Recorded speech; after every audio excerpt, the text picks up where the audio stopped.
Sesungguhnya Fir'aun telah berbuat sewenang-wenang di muka bumi dan menjadikan penduduknya berpecah belah. Dia bertindak semena-mena, lalim, melampaui batas, lebih mementingkan kehidupan dunia dan berpaling dari ketaatan Rob yang Maha Tinggi. Fir'aun memecah menjadi banyak sekali golongan dan kelompok dan menindas sebagian di antara mereka. Fir'aun menindas Bani Israel yang berasal dari keturunan Nabi Yakub. Saat itu, mereka adalah penduduk bumi terbaik. Mereka berada di bawah kuasa Raja Tiran yang zalim, yang memperbudak dan mempekerjakan mereka untuk pekerjaan-pekerjaan hina. Ada banyak faktor yang melatar belakangi perbuatan raja tersebut.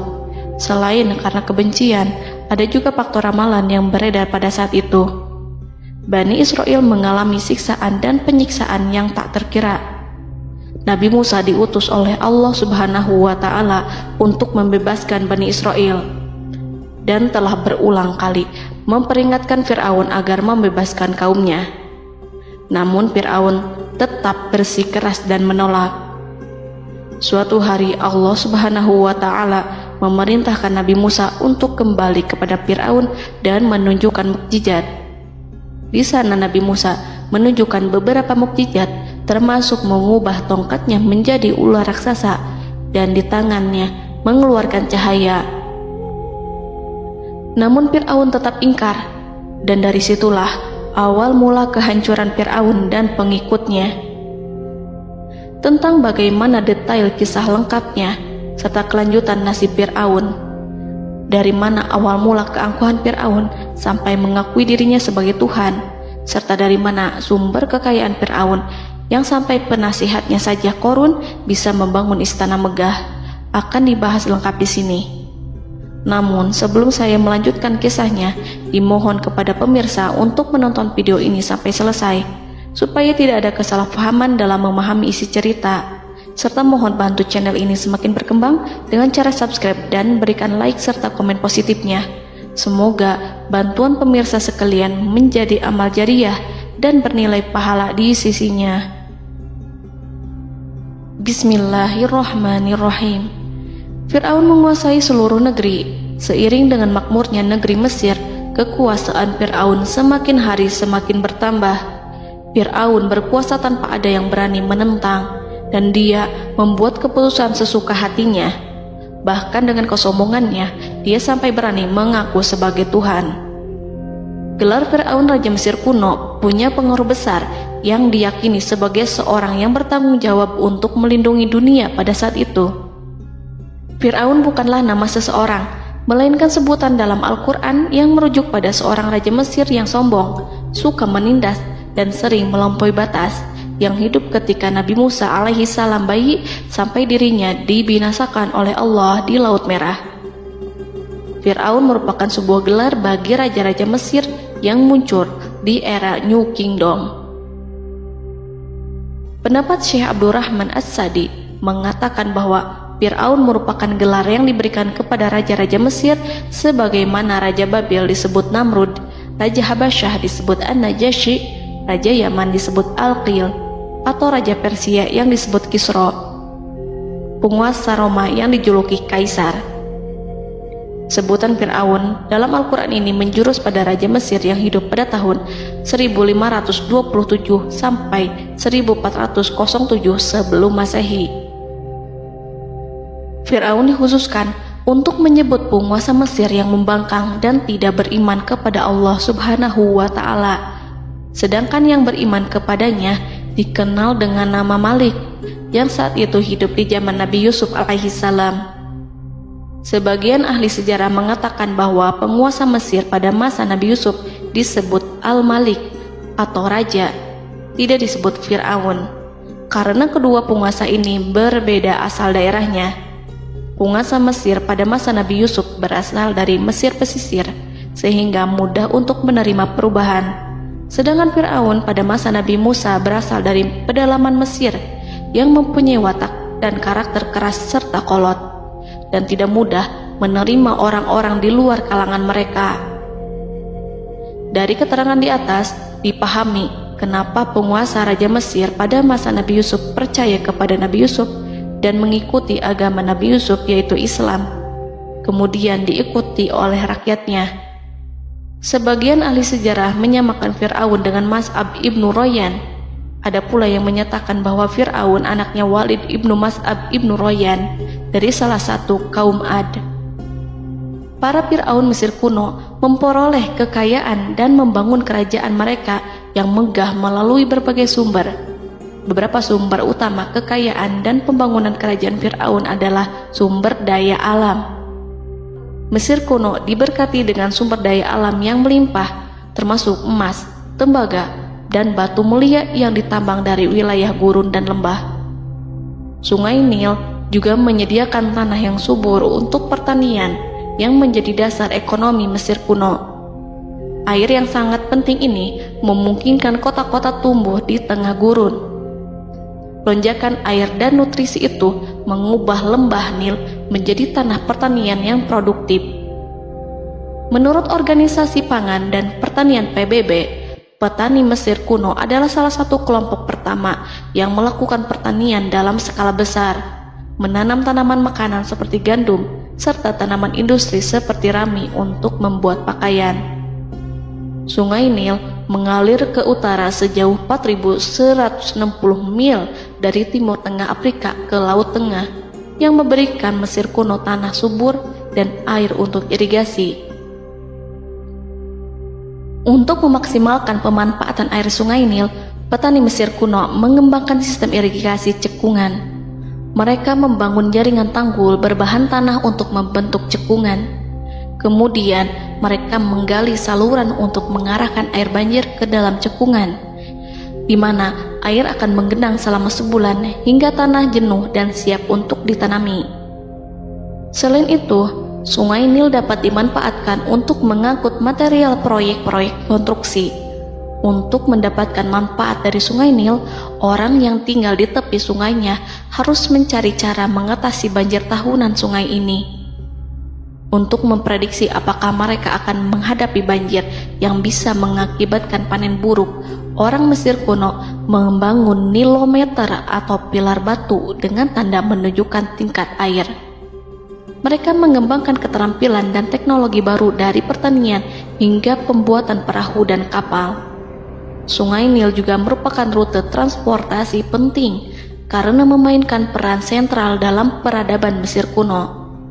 Orang Mesir menjadi ahli dalam membangun perahu dan kapal untuk mengangkut berbagai barang, termasuk ternak, sayuran, ikan, roti, dan kayu.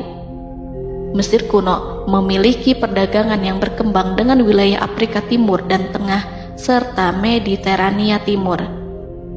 Perdagangan ini tidak hanya mencakup barang-barang mewah, tetapi juga bahan pangan dan bahan baku. Fir'aun juga memiliki semua tanah di Mesir dan mengumpulkan pajak dari rakyatnya. Raja Fir'aun juga memperlakukan rakyat dengan kejam tanpa belas kasihan. Ia memeras pajak yang tinggi dan menjadikan kaum Bani Israel sebagai budak kerajaan. Mereka juga menerima upeti dari negara-negara yang dikalahkan atau ingin menjaga hubungan baik dengan Mesir. Bahkan Fir'aun juga memiliki proyek konstruksi untuk membangun struktur megah seperti piramida, kuil, dan monumen yang tidak hanya menunjukkan kekuasaan dan kekayaan mereka, tetapi juga berfungsi sebagai pusat administrasi dan agama. Proyek-proyek ini seringkali menggunakan tenaga kerja dari rakyat yang bekerja selama musim banjir.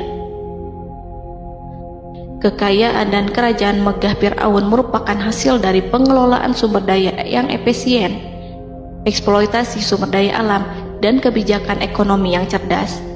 Ini semua mencerminkan kemajuan teknologi, organisasi sosial, dan kekuatan politik Mesir kuno. Kekayaan para Fir'aun Mesir kuno memang sangat luar biasa dan telah menjadi topik penelitian dan kekaguman selama berabad-abad. Fir'aun juga dikenal karena kehidupan mewah mereka. Sebagai penguasa Mesir kuno, Fir'aun hidup dengan kekayaan dan kemewahan yang hampir tak terbayangkan, yang mencerminkan kekuasaan dan status mereka. Mereka menghiasi diri mereka dengan aksesoris yang rumit dan gemerlap, serta mengenakan simbol otoritas dan kekuasaan tradisional. Dan Allah memberikan kepada Fir'aun berupa istidratuhul afiyah, yakni hidup sekian lama tanpa pernah merasakan sakit. Allah Subhanahu wa Ta'ala mengaruniai Fir'aun untuk bisa hidup selama 400 tahun tanpa sakit. Tentu, hal tersebut sudah menjadi kehendak Allah Subhanahu wa Ta'ala, maka tidak ada satupun manusia yang bisa menghalangi, bahkan bagi seorang Fir'aun sekalipun yang terkenal dengan kezalimannya. Namun dengan karunia-Nya yang diberikan Allah tersebut bukannya menjadikan Fir'aun sebagai manusia yang bersyukur, tetapi malah membangkitkan kesombongan dan kesesataannya. Dan puncak kesombongan Fir'aun juga dicatat Al-Quran sebagai penguasa tangan besi dan manusia yang pernah mengaku Tuhan. Aku adalah Tuhan kalian yang maha tinggi. Quran Surat An-Najiat ayat 24. Fir'aun hidup selama 446 tahun. Selama hidupnya, Fir'aun memiliki tubuh yang sehat dan bugar tanpa pernah mengalami sakit, meski hanya berupa pusing atau flu sekalipun. Fir'aun bahkan tidak pernah merasakan kelelahan. Fir'aun tidak pernah merasakan perihnya lapar, kerongkongannya tidak pernah tersentuh panasnya dahaga. Seandainya dalam semalam saja Fir'aun dilanda sakit berupa pusing atau demam, maka ia akan sibuk untuk mengurus dirinya sendiri dan tidak berpikiran untuk mengaku bahwa ia adalah Tuhan. Hal ini pun dijelaskan dalam kitab Ihya Ulumuddin Al-Qut Al-Qulub oleh Imam Al-Ghazali. Sesungguhnya yang menyebabkan Fir'aun sampai berani mengatakan, "Aku adalah Tuhan kalian yang maha tinggi," hal ini disebabkan karena ia mengalami masa sehat dalam hidupnya yang begitu lama. Kekejaman Raja Fir'aun diikuti dengan kesombongannya. Ia enggan bersyukur atas kemakmuran yang dianugerahkan Allah Subhanahu wa Ta'ala. Ia justru menjadikan negeri Mesir penuh dengan kemusyrikan. Sungguh, dia Fir'aun termasuk orang-orang yang berbuat kerusakan, dan kami hendak memberi karunia kepada orang-orang tertindas di bumi, dan hendak menjadikan mereka pemimpin dan menjadikan mereka orang-orang yang mewarisi bumi. Dan kami teguhkan kedudukan mereka di bumi, dan kami perlihatkan kepada Fir'aun dan Haman bersama bala tentaranya apa yang selalu mereka takutkan dari mereka. Surat Al-Qasas ayat 1-6. Haman yang merupakan penasihat dan sekaligus pelaksana proyek pembangunan menara untuk Fir'aun yang ikut berkontribusi dalam kesesatan Fir'aun, dan dia juga yang menjadi aktor utama atas kezaliman Fir'aun yang nantinya memberikan nasihat kepada Fir'aun dan mendorongnya untuk menolak ajaran Nabi Musa alaihi salam. Faktor yang mendorong Fir'aun melakukan tindakan keji ini adalah Bani Israel yang mempelajari suatu hal yang mereka riwayatkan dari Ibrahim, bahwa suatu saat nanti akan lahir seorang anak Bani Israel yang akan menghancurkan kekuasaan Raja Mesir. Berita gembira ini terjadi saat insiden antara Sarah, istri Nabi Ibrahim alaihissalam, dengan Raja Mesir yang saat itu berniat jahat terhadap Sarah. Namun Allah menjaganya. Berita gembira ini santer terdengar di antara Bani Israel. Kaum Kipti juga membicarakan berita ini, hingga sampailah juga ke telinga Fir'aun. Sebagian amir dan orang-orang dekat Fir'aun menyampaikan hal itu kepadanya saat tengah berbincang pada malam hari. Waktu itu Fir'aun langsung menginstruksikan untuk membunuh seluruh anak laki-laki Bani Israel untuk mengantisipasi kelahiran anak yang dimaksud. Tapi apa boleh buat, kewaspadaan sama sekali tidak bisa menghindari takdir. Suatu ketika Fir'aun bermimpi seakan-akan api datang dari arah Baitul Maqdis lalu membakar semua rumah Mesir dan seluruh kaum Kipti. Namun api tersebut tidak membahayakan Bani Israel. Saat bangun, Fir'aun merasa takut oleh mimpi itu. Ia kemudian mengumpulkan seluruh paranormal dan tukang sihir. Fir'aun bertanya kepada mereka terkait mimpi itu. Mereka berkata, akan lahir seorang bayi laki-laki dari kalangan Bani Israel yang akan menghancurkan penduduk Mesir. Sebab itulah Fir'aun memerintahkan untuk membunuh anak laki-laki dan membiarkan hidup anak perempuan. Fir'aun sangat mewaspadai agar Musa tidak lahir, hingga menunjuk sejumlah laki-laki dan dukun beranak berpatroli memeriksa para wanita hamil dan mendata waktu kelahiran mereka. Jika ada yang melahirkan anak laki-laki, si bayi langsung disembelih oleh para algojo seketika itu juga. Allah berfirman, kami mengilhamkan kepada ibu Musa, susuilah dia Musa, jika engkau khawatir atas keselamatannya, hanyutkanlah dia ke sungai Nil dalam sebuah peti yang mengapung. Janganlah engkau takut dan janganlah pula bersedih. Sesungguhnya kami pastikan mengembalikan kepadamu dan menjadikan sebagai salah seorang rasul. Surat Al-Qasas ayat 7.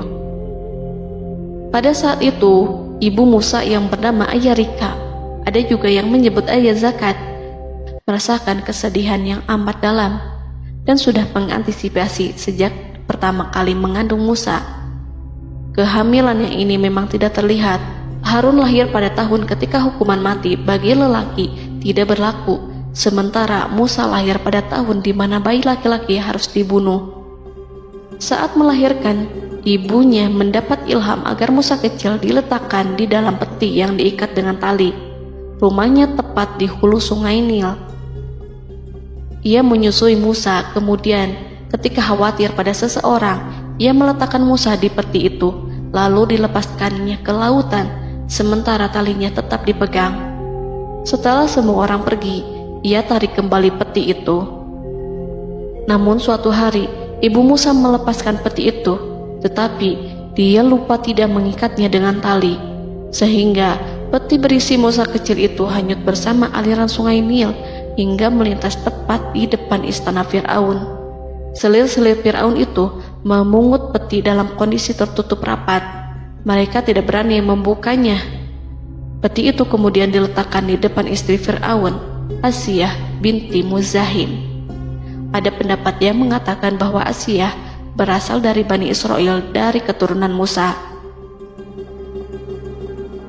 Saat membuka penutup peti dan menyingkap tirai penutupnya, Asiyah melihat wajah Musa kecil memancarkan sinar-sinar nubuah kemuliaan. Begitu melihatnya, Asiyah langsung jatuh hati dan sangat mencintainya. Saat Fir'aun tiba, ia berseru, "Apa ini?" Kemudian ia memerintahkan untuk menyembelihnya, tetapi sang istri meminta agar bayi tersebut diberikan kepadanya. Sang istri berkata, "Dia adalah penyejuk mata hati bagiku dan bagimu." Fir'aun menimpali, "Iya, bagimu, tapi bagiku tidak. Aku tidak memerlukan bayi itu." Petaka memang selaras dengan tutur kata. Kata-kata istri Fir'aun, mudah-mudahan dia bermanfaat kepada kita. Allah memberikan manfaat yang ia harapkan. Di dunia, Allah memberikan hidayah padanya melalui sosok Musa, dan di akhirat, Allah menempatkan dia di surganya karena Musa. Atau kita ambil dia menjadi anak. Keduanya pun mengadopsi Musa karena mereka berdua tidak punya anak.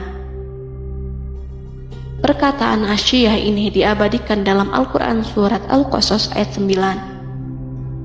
Dan berkatalah istri Fir'aun, "Ia adalah penyejuk mata hati bagiku dan bagimu. Janganlah kamu membunuhnya. Mudah-mudahan ia bermanfaat kepada kita atau kita ambil ia menjadi anak." Sedangkan mereka tidak menyadari. Dalam ayat ini Allah Subhanahu wa Ta'ala berfirman yang artinya, sedangkan mereka tidak menyadarinya. Ibnu Katsir menjelaskan maksud dari ayat ini, mereka tidak mengetahui apa yang dikehendaki Allah, bahwa di tangan anak itulah terjadinya kehancuran masa depan Fir'aun dan bala tentaranya. Mereka tidak mengetahui hukuman besar Allah yang dikehendaki terhadap Fir'aun dan pasukannya. Mereka tidak tahu bahwa Allah menakdirkan mereka untuk memungutnya. Saat Musa tinggal di kediaman Fir'aun, pihak keluarga ingin menyusuinya. Namun Musa tidak mau menerima susu wanita manapun. Ia juga tidak mau makan, hingga mereka dibuat bingung karenanya. Mereka berusaha sebisanya untuk memberi Musa makan, namun Musa tidak mau. Seperti yang Allah sampaikan dalam surat Al-Qasas ayat 12. Dan kami cegah dia Musa menyusu kepada perempuan-perempuan yang menyusuinya sebelum itu. Mereka kemudian mengirim Musa bersama para dukun beranak dan sejumlah wanita ke pasar. Mungkin Musa mau menyusu pada seorang wanita di sana. Saat semua orang berdiri di hadapan Musa, saudari Musa melihatnya. Ia tak memperlihatkan sikap seakan-akan mengenal bayi yang sebenarnya adalah adiknya. Mereka kemudian pergi bersama saudari Musa itu ke kediaman Musa. Musa kecil kemudian digendong ibunya untuk menyusui bayi itu. Bayi yang tidak lain adalah anaknya sendiri, langsung menyusu dengan lahap. Melihat hal itu, mereka merasa sangat puas dan gembira. Mereka pun melaporkan peristiwa yang sangat menggembirakan itu kepada Asia. Asia meminta agar perempuan yang tidak lain adalah ibunya Musa itu untuk menetap bersamanya dan memohon kebaikan serta kesediaannya. Namun, perempuan itu menolaknya seraya berkata, "Sesungguhnya aku mempunyai suami dan anak-anak yang tidak bisa aku tinggalkan. Akan tetapi, aku siap melakukan jika bayi itu dibawa kepadaku ke rumahku." Akhirnya Asia mengutus ajudan kerajaan untuk menyerahkan bayi itu kepada ibunya Musa untuk disusui secara rutin. Asia kemudian memberikan berbagai macam fasilitas kepada ibu Musa berupa biaya nafkah sehari-hari, pakaian-pakaian bagus, dan beberapa hadiah istimewa yang lainnya sebagai kompensasi upah menyusui bayi itu. Akhirnya Musa kecil kembali ke pangkuan ibunya dan berada di bawah asuhannya. Allah telah menyatukan kembali bayi yang bernama Musa itu dengan ibunya sendiri. Fir'aun tidak akan menyangka jika Allah telah mempersiapkan sesuatu yang besar lewat kehadiran Musa kecil di kerajaannya. Sang Raja bengis lagi terpedaya oleh banyaknya pasukan yang dimiliki, kekuasaan, dan luasnya kerajaan yang maha agung yang tak terkalahkan dan takdirnya tak bisa ditentang. Allah telah memutuskan bahwa bayi itu yang dia dan pengikutnya waspadai keberadaannya itu hingga dengan bengis membunuh banyak sekali nyawa yang tak terhitung jumlahnya. Padahal anak tersebut justru tumbuh dewasa di kediamannya, di atas kasurnya, memakan makanannya, dan meminum yang ada di rumahnya. Fir'aun sendiri justru mengadopsi dan merawat serta mengasuhnya tanpa menyadari rahasia besar di balik itu. Anak itu yang membuatnya binasa di dunia dan akhirat karena menentang kebenaran yang nyata yang ia sampaikan kepadanya. Nabi Musa tumbuh dan hidup sebagai salah seorang dari keluarga kerajaan hingga mencapai usia dewasanya, di mana ia memperoleh asuhan dan pendidikan sesuai dengan tradisi istana. Allah Subhanahu wa Ta'ala mengaruniakannya hikmah dan pengetahuan sebagai persiapan tugas kenabian dan risalah yang diwahyukan kepadanya. Musa tumbuh menjadi seorang pemuda yang mempunyai fisik dan akhlak yang kuat. Allah anugerahkan kepada Musa kesempurnaan tubuh dan kekuatan jasmani. Musa juga menyadari bahwa dia hanyalah anak angkat, tidak setetes pun darah Fir'aun mengalir padanya, dan bahwa ia keturunan Bani Israel yang ditindas dan diperlakukan sewenang-wenang oleh Fir'aun dan kaumnya. Maka dia berjanji kepada dirinya sendiri akan menjadi pembela bagi kaum-kaum yang lemah yang tertindas. Kekuatan fisik Nabi Musa memang tidak bisa diragukan. Itu terbukti pada saat Nabi Musa mampu mengangkat batu penutup sumur seorang diri, padahal batu itu hanya bisa diangkat oleh 10 orang laki-laki. Peristiwa kedua saat perkelahian antara Bani Israel dan orang Kipti atau kaumnya Fir'aun, suku asli Mesir. Saat orang Israel meminta pertolongan kepada Musa untuk mengalahkan orang Kipti, Musa menghampiri orang Kipti tersebut. Dengan tangan terkepal, Musa meninju orang Kipti dan matilah musuhnya itu. Orang Kipti hanya mati karena pukulan itu. Musa tidak sengaja dan tidak bermaksud untuk membunuh orang Kipti. Musa hanya berniat membuatnya jera. Dan karena peristiwa itulah Nabi Musa pergi meninggalkan Mesir karena Musa takut terhadap Fir'aun dan tentaranya yang akan membunuhnya. Karena jika mereka tahu bahwa Musa membunuh orang Kipti demi membela salah seorang Bani Israel, akan membuat Fir'aun dan pengikutnya mencurigai bahwa Musa memang berasal dari Bani Israel, dan pada akhirnya akan memicu sebuah permasalahan besar. Dan pada waktu yang sudah ditentukan oleh Allah, sekitar 10 tahun Nabi Musa meninggalkan Mesir. Pada akhirnya Allah mengamanahkan dia sebagai seorang rasul. Allah anugerahkan kepadanya hikmah kenabian dan pengetahuan di usia 40 tahun. Allah perintahkan Musa kembali ke Mesir untuk menghadapi Fir'aun dan mengajak dia mengakui Tuhan semesta alam. Tugas ini penuh dengan bahaya, mungkin bisa membuat Musa kehilangan nyawa. Tetapi menuruti perintah Allah itu mutlak baginya. Ditemani oleh saudaranya Harun untuk membantunya membenarkan perkataannya. Lidah Musa cedal karena bara api yang pernah diletakkan di lidahnya saat Fir'aun hendak menguji akalnya setelah menarik jingat Fir'aun hingga berdarah. Fir'aun bermaksud untuk membunuhnya. Asia mengkhawatirkan Musa lalu berkata, dia masih kecil. Fir'aun kemudian menguji Musa dengan meletakkan buah dan bara api di hadapannya. Musa kecil hendak bermaksud meraih buah-buahan, tetapi tangannya dialihkan oleh malaikat. Lalu Musa mengambil bara api dan ia letakkan di lidahnya. Lidahnya cedal karena bara api ini.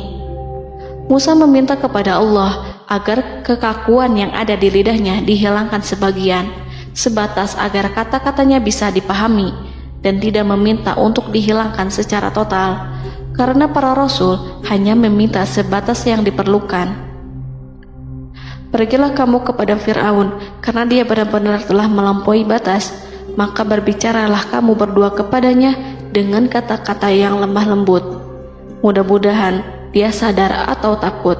Quran Surat Toha ayat 42-43. Ini merupakan sifat santun dan kasih sayang serta rahmat Allah terhadap makhluknya, meski Allah mengetahui kekafiran dan kesewenang-wenangan dan kesombongan Fir'aun. Bersama Harun, Musa mendatangi Fir'aun setelah menemui beberapa rintangan yang lazim ketika akan menemui raja pada waktu itu. Pertemuan Musa dan Harun juga dihadiri oleh beberapa anggota pemerintahan dan penasihat. Bertanyalah Fir'aun kepada mereka berdua, siapakah kalian berdua ini?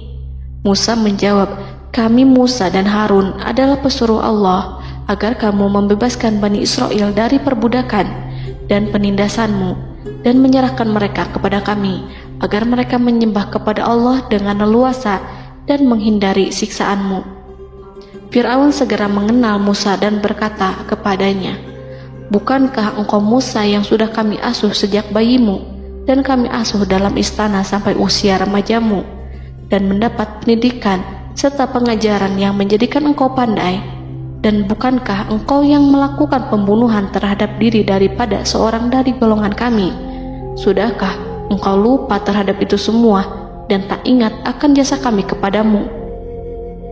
Musa menjawab, bahwasannya engkau telah mengurus aku sejak kecil. Itu bukanlah jasa yang dapat kamu banggakan, karena jatuhnya aku pada tanganmu akibat dari kekejaman dan kezalimanmu tatkala engkau memerintah agar orang-orangmu menyembelih setiap bayi laki-laki yang lahir, sehingga ibuku membiarkanku mengapung di sungai Nil dan aku dipungut oleh istrimu, sehingga selamatlah aku dari pengejaranmu dan penyembelihanmu. Dan kebaikan yang engkau sebutkan itu sebanding dengan perlakuanmu terhadap sebuah suku bangsa besar, yaitu Bani Israel secara keseluruhan, karena engkau telah menindas dan menjadikan mereka budak-budak untuk melayanimu.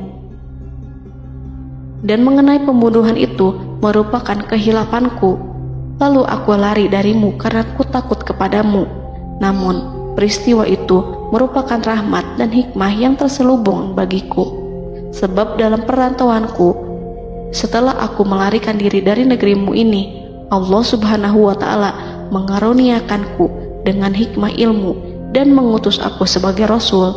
Maka dalam rangka tugasku sebagai rasul, datanglah aku kepadamu atas perintah Allah untuk mengajak engkau dan kaummu untuk menyembah Allah dan meninggalkan kezaliman serta penindasanmu terhadap Bani Israel yang kau pekerjakan dan perbudak mereka untuk melakukan pekerjaan dan melayanimu.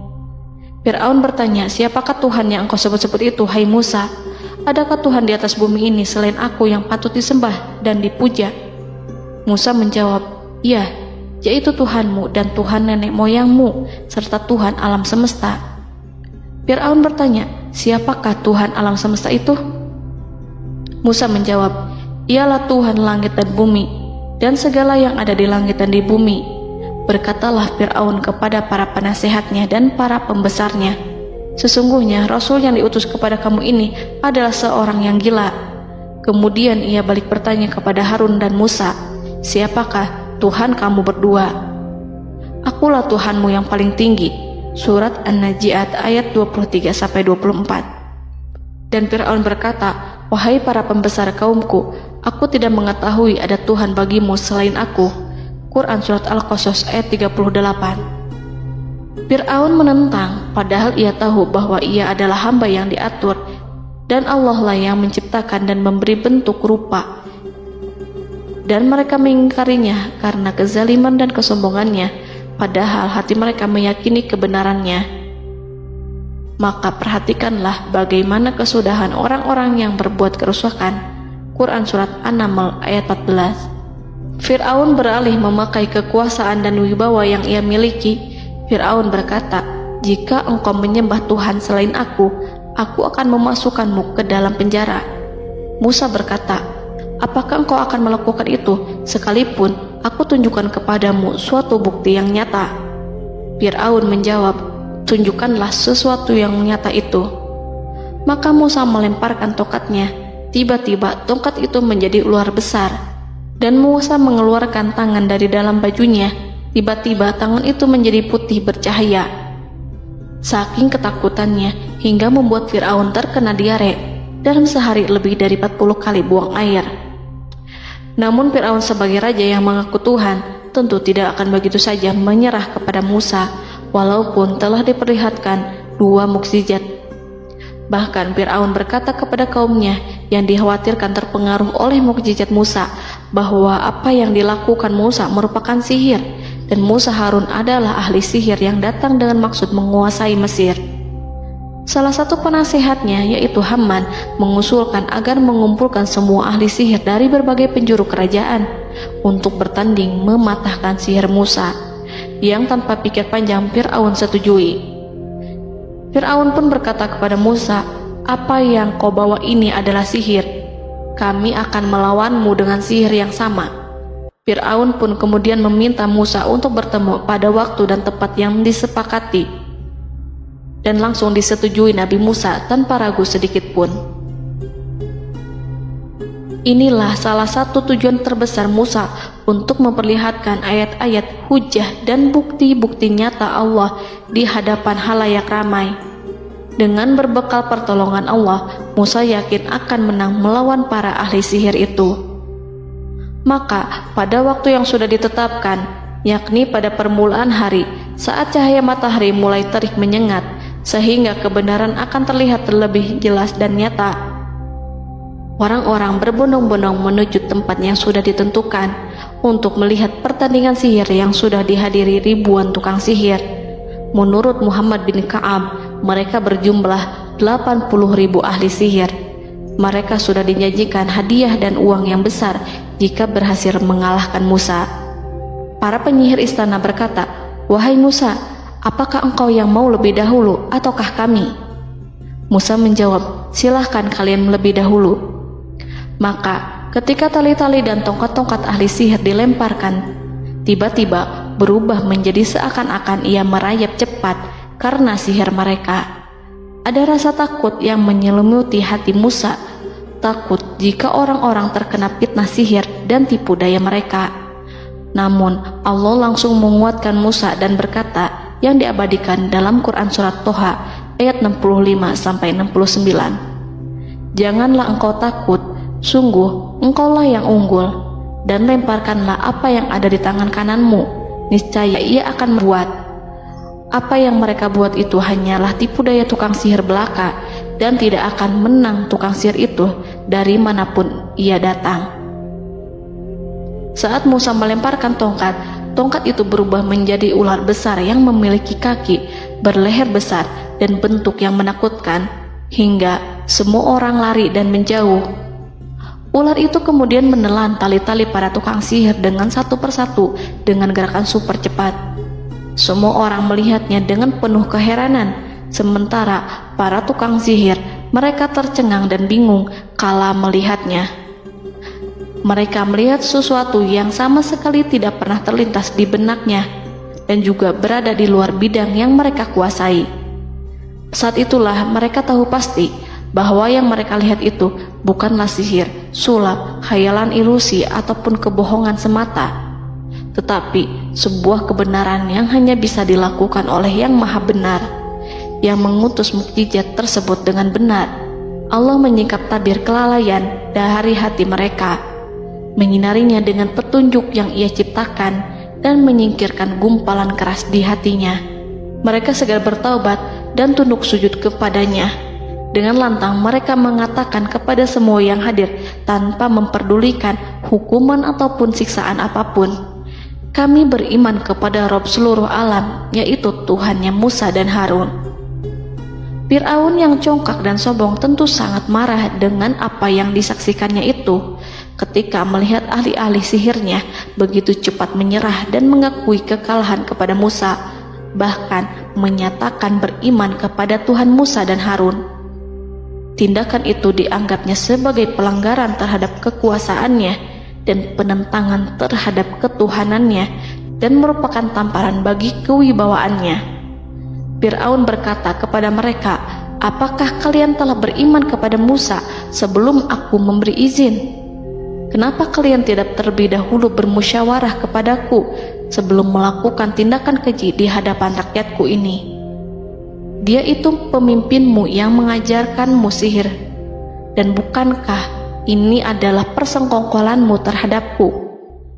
Musa dapat mengalahkan kamu sebab ia mungkin merupakan guru dan pembesar yang mengajari sihir kepadamu, dan kamu telah mengaturnya, dan sandiwaramu ini tak akan kubiarkan.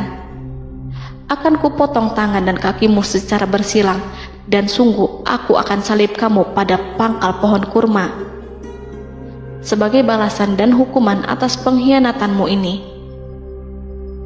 Walaupun melihat langsung kebenarannya, Fir'aun tetap tidak percaya. Dia tidak suka keyakinan para penyihir terhadap Musa. Para penyihir itu yang telah mengakui keimanan mereka kepada Allah tak merasa gentar ataupun takut, karena ketika para tukang sihir itu sujud, mereka melihat rumah dan istana-istana di surga yang telah dipersiapkan untuk mereka. Semuanya dirias untuk menyambut kedatangan mereka. Karena itu, mereka tidak peduli dengan ancaman Fir'aun. Setelah peristiwa kekalahan penyihir Fir'aun dengan mukjizat Nabi Musa itu, Fir'aun serta penasihat dan para pembesarnya, termasuk Haman, merencanakan penindasan yang lebih kejam untuk kaum Bani Israel dan merencanakan pembunuhan terhadap Nabi Musa. Fir'aun khawatir jika gerakan Musa tidak dipatahkan akan mengancam kerajaan dan kewibawaannya yang mengaku sebagai Tuhan. Walaupun sudah diingatkan oleh orang mukmin dari kalangan keluarga Fir'aun agar tidak membunuh Nabi Musa dan menyeru kembali menuju jalan yang benar dan mengingatkan kepada akibat yang buruk yang akan didapati nanti, namun Fir'aun dan penasihatnya tetap berada pada kesesatan. Sebagai balasannya, Allah menghukum Fir'aun dan penduduknya dengan kekeringan dan penyakit yang bertahun-tahun karena menolak Rasulnya. Mereka dilanda banjir bandang, darah yang bercampur dengan seluruh air yang ada. Setiap kali mereka akan mengambil air, baik air sumur ataupun air sungai Nil, pasti akan berubah menjadi darah segar. Serbuan belalang pun tidak bisa mereka hindari. Belalang menghinggapi tanaman hingga tak menyisakan satupun buah, daun ataupun rumput. Serangan hama dan wabah katak juga mengerumuni mereka hingga berjatuhan di makanan, wadah-wadah, sampai-sampai ketika ada yang membuka mulut untuk makan ataupun minum, pasti ada katak yang jatuh di situ.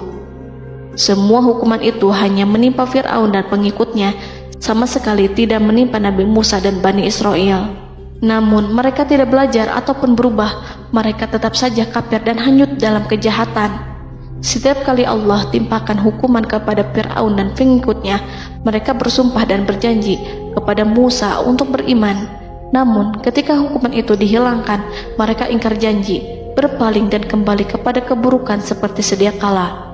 Dari semua penderitaan ini, Allah perintahkan Musa membawa pengikutnya keluar dari Mesir, memulai perjalanan berbahaya antara hidup dan mati. Setelah mengetahui keberangkatan Nabi Musa dan Bani Israel, Fir'aun bersama tentaranya bergerak untuk membantai mereka. Dengan pasukan besar yang berjumlah lebih dari 1.600.000 personil, ditambah 100.000 ekor kuda berwarna hitam legam, Fir'aun berhasil mengejar rombongan Nabi Musa yang saat itu berjumlah 600.000 prajurit di pantai Laut Merah saat matahari terbit. Pasukan Fir'aun mengepung mereka dari semua arah. Di belakang mereka ada tentara Fir'aun yang kejam, sementara di hadapan mereka Laut Merah yang membentang luas. Kala situasi kian genting dan Fir'aun beserta seluruh pasukannya mendekat dengan kesungguhan hati, diperkuat dan persenjataan, juga dengan amarah dan kedengkian, penglihatan tidak menetap mengarah ke suatu tujuan, dan hati naik menyesak sampai ke tenggorokan. Saat itulah Yang Maha Penyantun lagi kuasa, Rob Arsy yang mulia, mewahyukan kepada Musa, "Pukullah laut itu dengan tongkatmu." Maka tatkala Musa memukulkan tongkatnya ke lautan, laut itu pun terbelah. Air lautan berdiri tegak laksana gunung yang terbelah oleh kuasa yang maha agung, yang bersumber dari zat yang mengatakan kepada sesuatu, "Jadilah," maka jadilah sesuatu itu. Allah memerintahkan angin barat untuk menyapu kerikil-kerikil hitam lautan, hingga dasar lautan berubah menjadi tanah yang kering, yang tidak melekat pada kaki-kaki kuda dan hewan. Allah memerintahkan Musa untuk melintas bersama kaumnya. Mereka segera turun melintas dengan senang. Mereka menyaksikan sebuah hal yang membuat mata tercengang dan memberikan petunjuk pada hati orang-orang yang mukmin. Setelah Musa bersama kaumnya melintas secara keseluruhan dan keluar dari lautan, saat itulah pasukan garis depan Fir'aun baru masuk. Saat itu Musa bermaksud memukulkan tongkat ke lautan agar kondisi laut kembali seperti sedia kala, agar Fir'aun dan pasukannya tidak bisa mengejar. Tapi Allah yang Maha Kuasa dan pemilik keluhuran memerintahkan agar lautan tetap dibiarkan seperti itu, seperti yang Ia firmankan. Saat Musa membiarkan lautan dalam kondisi terbelah dan Fir'aun tiba di tepi pantai, ia melihat sesuatu yang dahsyat. Kondisi ini membuatnya tercengang, dan ia tahu betul bahwa apa yang dilihatnya adalah pekerjaan Rob Arsy yang mulia, seperti halnya mukjizat lain yang pernah ia lihat sebelumnya. Fir'aun berhenti dan tidak maju. Ia menyesal karena mengejar Bani Israel dalam situasi seperti ini, di saat penyesalan tiada lagi membawa guna. Namun Fir'aun memperlihatkan sikap tangguh dan kuat di hadapan para pasukannya dan memperlakukan mereka layaknya musuh. Jiwa kafir dan watak Fir'aun mendorong dirinya mengatakan kepada kaum yang ia perdaya hingga patuh dan mengikuti kebatilannya, "Lihatlah bagaimana lautan ini terbelah agar aku bisa mengejar budak-budakku yang melarikan diri dari kekuasaanku, menyimpang dari ketaatanku, dan meninggalkan negeriku." Fir'aun bersembunyi di barisan belakang dengan harapan ia bisa selamat, tapi mustahil ia bisa selamat. Fir'aun terlihat maju mundur. Dan pada kesempatan itu, Jibril menampakkan diri dalam wujud seorang penunggang kuda perawan, lalu melintas di hadapan kuda jantan yang ditunggangi oleh Fir'aun. Kuda yang ditunggangi Fir'aun meringik menghampiri kuda yang ditunggangi Jibril. Fir'aun kemudian masuk ke dalam lautan hingga mendahului kuda dengan tangkas dan cepat. Fir'aun tidak menghindari mara bahaya dari dirinya ataupun mendatangkan manfaat. Mereka segera menyusul hingga semuanya berada di lautan. Setelah bagian depan hendak mencapai tepi, Allah memerintahkan Musa melalui wahyu untuk memukul lautan dengan tongkat. Musa memukul lautan dengan tongkat. Lautan kembali menyatu seperti sedia kala dan menenggelamkan mereka semua. Tak seorang pun yang selamat. Allah menggambarkan tentang bagaimana Fir'aun didengkot orang-orang kafir Kipti tenggelam. Gelombang besar sesekali turun dan sesekali naik membawa Fir'aun. Bani Israel melihatnya dan juga pasukannya, seperti apa siksa dan petaka besar yang Allah timpakan kepadanya dan juga pasukannya, agar Bani Israel senang dan lega. Saat Fir'aun menyaksikan kematian dan mulai sakarat, ia kembali kepada jalan kebenaran dan bertaubat, serta beriman pada saat keimanan tiada lagi membawa guna. Seperti yang Allah sampaikan dalam ayat yang lain, sesungguhnya orang-orang yang dipastikan mendapat ketetapan Rabb-Mu tidaklah akan beriman meskipun mereka mendapat tanda-tanda kebesaran Allah hingga mereka menyaksikan azab yang pedih. Quran Surat Yunus ayat 96-97. Seperti itulah Musa mendoakan keburukan pada Fir'aun dan golongannya agar harta benda mereka dibinasakan, hati mereka diikat sehingga mereka tidak akan beriman hingga melihat siksaan yang pedih, yaitu ketika keimanan tidak ada lagi membawa guna bagi mereka, sekaligus sebagai penyesalan bagi mereka. Allah berfirman kepada Musa dan Harun saat keduanya mengucapkan doa tersebut, sungguh telah diperkenankan permohonan kamu berdua. Quran Surat Yunus ayat 89. Siksaan yang ditimpakan kepada Fir'aun dan pasukannya ini merupakan jawaban atas doa Musa dan saudaranya Harun. Dalam hadis riwayat Imam Ahmad, Rasulullah Shallallahu Alaihi Wasallam bersabda, saat Fir'aun berkata, "Aku percaya bahwa tidak ada Tuhan melainkan Rabb yang dipercaya Bani Israel," Jibril berkata kepadaku, "Wahai Muhammad, andai kau melihatku saat mengambil pasir lautan, lalu aku sumpalkan ke mulutnya karena khawatir jika rahmat menghampirinya." Ibnu Abbas dan lainnya mengatakan, sebagian Bani Israel meragukan kematian Fir'aun, bahkan ada yang menyatakan bahwa Fir'aun tidak mati. Allah kemudian memerintahkan lautan untuk mengapungkan jasad Fir'aun. Maka pada hari ini kami selamatkan jasadmu, yaitu dengan mengenakan baju perang yang dengannya kau dikenali, agar engkau dapat menjadi pelajaran bagi orang-orang yang datang setelahmu, yaitu agar kau menjadi bukti bagi Bani Israel atas kekuasaan Allah yang membinasakan Fir'aun. Karena itu, sebagian salaf membaca, kemungkinan yang dimaksud adalah kami menyelamatkan jasadmu beserta baju perangmu agar kau menjadi pelajaran bagi orang-orang setelahmu dari kalangan Bani Israel, dan mereka tahu bahwa kau telah binasa. Wallahu a'lam.